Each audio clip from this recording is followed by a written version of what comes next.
Alignment equals stability, misalignment equals collapse, and external intervention is structurally necessary. That a valid spiritual text must reflect that reality with engineering-level precision. So what exactly would that look like in a book? How does a text prove it is essentially an engineering manual for the human soul? Well, the source claims we should expect a text that tracks behavioral mechanics over long periods of time. And the author argues the Book of Mormon does exactly this. By documenting history. Yes, but documenting the rise and fall of civilizations not through random historical events, but through the lens of structural alignment. The text claims the Book of Mormon repeatedly demonstrates that when a society aligns its laws and behaviors with reality valuing truth, equity, and internal consistency, it experiences tangible historical stability. And conversely, when it misaligns, the structure cracks. Precisely. The author points specifically to the concept of pride in the Book of Mormon. How does the text define pride in this context? Rather than defining pride merely as an arrogant attitude, the text frames pride as a society's collective refusal to acknowledge structural limits. Oh wow, it's the social equivalent of deciding you no longer believe in load-bearing walls. Yes.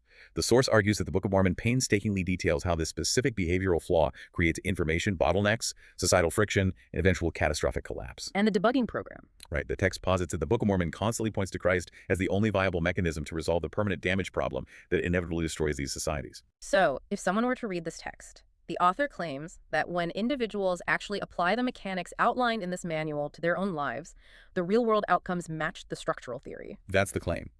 Behavior improves, cognitive clarity increases, and life stabilizes because the person is no longer fighting the physics of reality. The overarching message of the text's final sections is remarkably pragmatic, isn't it? It removes the mystical fog from morality and spirituality. It really does. Your choices matter because actions are physical variables.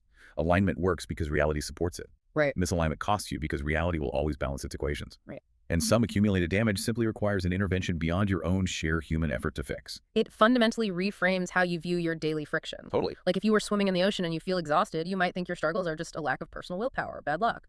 But this text is arguing that there's a massive invisible current beneath you, the unyielding structure of reality. Yeah. If you are exhausted, it might be because your choices are forcing you to swim directly against the current.